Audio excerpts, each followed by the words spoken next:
Assalamualaikum warahmatullahi wabarakatuh. Apa kabar teman-teman? Gimana keadaan kalian semua? Semoga kita selalu diberi kesehatan dan dilindungi dari mara bahaya. Amin ya robbal alamin. Kembali lagi bersama saya Riwa. Kali ini saya akan menceritakan pengalaman horor yang bikin bulu kuduk merinding.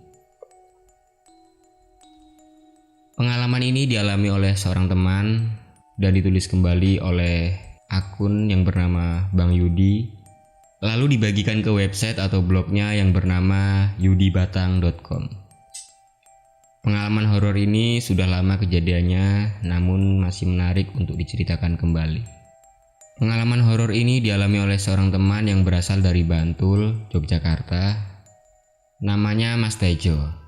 Mas Tejo pernah diteror pocong. Di beberapa daerah Pulau Jawa, kalau ada orang meninggal dunia, biasanya ada tradisi acara tabur bunga dan beras kuning yang dibarengi dengan uang recehan ketika memberangkatkan mayit dari rumah duka menuju ke pemakaman. Uang recehan tersebut ditabur saat jenazah akan diberangkatkan dan sepanjang jalan menuju ke pemakaman. Biasanya anak-anak kecil sangat suka dengan ritual ini dan mereka rayahan.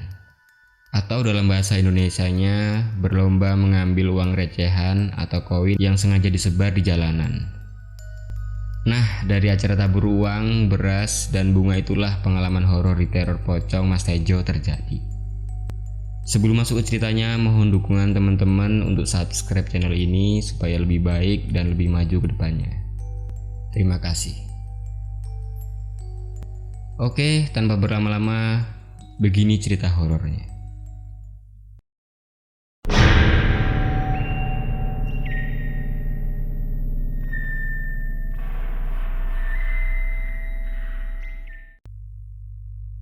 Kejadiannya sekitar tahun 90-an yang berlokasi di daerah Bantul. Nama desanya Panggung Harjo. Saat itu Mas Tejo berumur 8 tahun.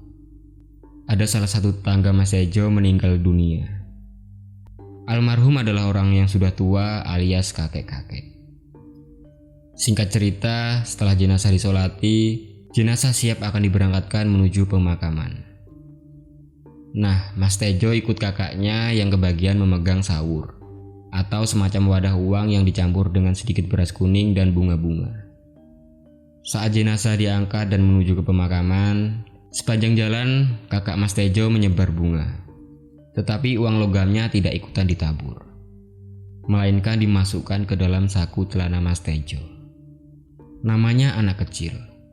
Mas Tejo senang-senang saja sakunya yang tadinya kosong diisi uang logam yang banyak oleh kakaknya. Ada-ada saja kelakuan Mas Tejo sama kakaknya ini. Kemudian setelah jenazah dikuburkan, Mas Tejo dan kakaknya pulang ke rumah.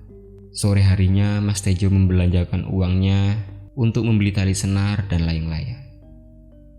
Singkat cerita, senja datang dan memasuki waktu maghrib. Perasaan Mas Tejo menjadi gelisah. Entahlah, mungkin Mas Tejo merasa bersalah karena memakai uang logam milik si jenazah. Untuk mengusir perasaan gelisah tersebut, Mas Tejo pergi ke rumah tetangga untuk melihat acara televisi. Maklum, zaman segitu jarang sekali orang yang mempunyai televisi. Saat Mas Tejo duduk menonton televisi bersama tetangga yang lain, di layar televisi lagi tayang iklan rokok jadul, yang namanya mungkin tidak bisa saya sebutkan. Yang ada adegan mumi mau memegang koboi. Tiba-tiba, mumi yang ada di televisi itu berubah menjadi pocong dan mendekati Mas Tejo. Wah! Mas Tejo ketakutan luar biasa. Namun anehnya orang lain tidak melihatnya. Mas Tejo langsung lari pulang masuk ke rumah. Namun, saat Mas Tejo masuk ke dalam kamar dan hendak tidur, di seluruh dinding kamar muncul pocong dengan wajah yang sangat menyeramkan. Mas Tejo mulai diteror pocong.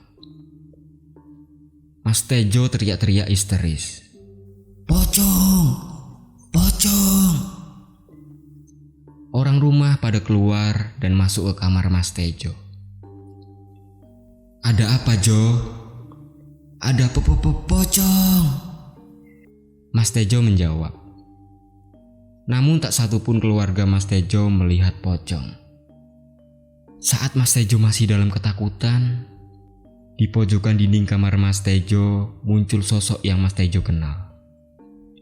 Kakek-kakek lengkap berbusana Jawa dan kain jari serta tongkat yang biasa dia bawa. Ya, dialah kakek-kakek yang tadi sore dikuburkan. Si kakek terus mendekati sembari bersuara, "Ton, endi duitku? Tulung balekno." Kalau diterjemahkan dalam bahasa Indonesia artinya, "Ton, mana uangku? Tolong kembalikan." Nah, saking ketakutannya diteror pocong, Mas Tejo pun pingsan. Selama 2 hari Mas Tejo belum juga siuman. Lalu paman Mas Tejo mencarikan kembang setaman. Entahlah khasiatnya untuk apa. Setelah sadar, Mas Tejo menceritakan kejadian yang membuat dia diteror pocong kepada keluarganya. Dan kakak Mas Tejo dimarahi karena telah lalai tidak melakukan tugasnya dengan benar, malah menilep atau mencuri uang si jenazah. Nah teman-teman, itulah cerita pengalaman horor yang dialami Mas Tejo. Semoga kita bisa mengambil hikmah atau pembelajaran dari cerita ini. Dan lakukanlah perintah atau amanah yang diberikan kepada kita dengan bijak dan benar. Baiklah teman-teman, demikianlah cerita horor kali ini. Mohon maaf kalau ada kesalahan dalam pembawaan cerita. Semoga teman-teman suka dengan cerita ini. Jangan lupa share dan subscribe channel ini supaya terus berkembang dan lebih baik ke depannya. Terima kasih. Wassalamualaikum warahmatullahi wabarakatuh.